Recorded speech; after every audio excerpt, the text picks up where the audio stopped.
Tout part d'une plainte déposée au commissariat du 17e arrondissement de la ville de Douala, après la disparition du petit Nicolas, âgé de 11 ans seulement. La semaine passée,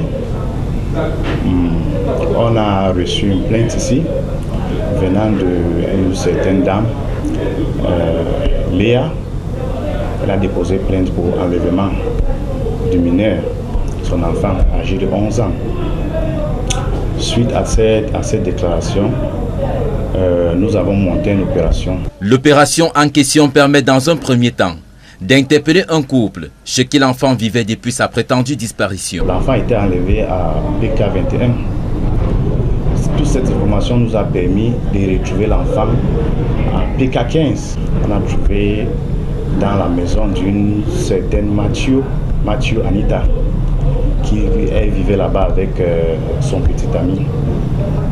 On a donc appréhendé les deux suspects et on a dérivé l'enfant. On a eu des renseignements opérationnels où Mathieu Anita, elle a déclaré que l'enfant a été enlevé par sa mère. Sa mère, c'est cette dame qui depuis plusieurs années a été accueillie dans la famille du petit Nicolas, famille dans laquelle elle vit toujours. Que s'est-il réellement passé pour que Nicolas se retrouve dans un autre domicile, autre que le domicile familial? J'étais au bar quand ma mère a voyagé, mon père. C'est d'où Tante Rebecca est venue me dire qu'elle veut partir avec moi chez sa fille. J'ai refusé. Elle a demandé pourquoi elle veut faire ça. Elle dit que parce qu'elle ne veut pas que j'aille à Yaoundé, parce que ma mère me maltraite trop. Que si je pars là-bas, ma mère va me taper, elle va me tuer, que c'est mieux que je fuis. En partant, elle a écrit une lettre que je dois recopier. J'ai recopié cette lettre et le reste, c'est qu'elle-même.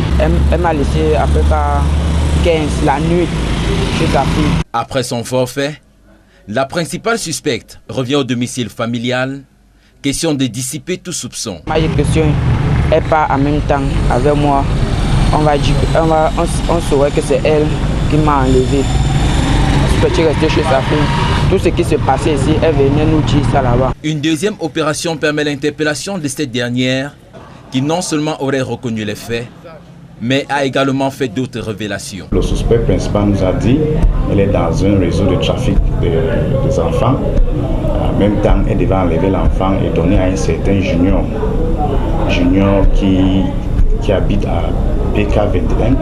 Et Junior devait orienter l'enfant à Edea, dans une famille à Edea. Junior, le deuxième principal suspect, c'est lui, interpellé à la suite d'une troisième opération. Contrairement à sa présumée complice dans cette affaire, il refuse d'une part de dénoncer la famille qui aurait accueilli Nicolas à Edea et d'autre part, ne dit rien sur le réel mobile de cet enlèvement.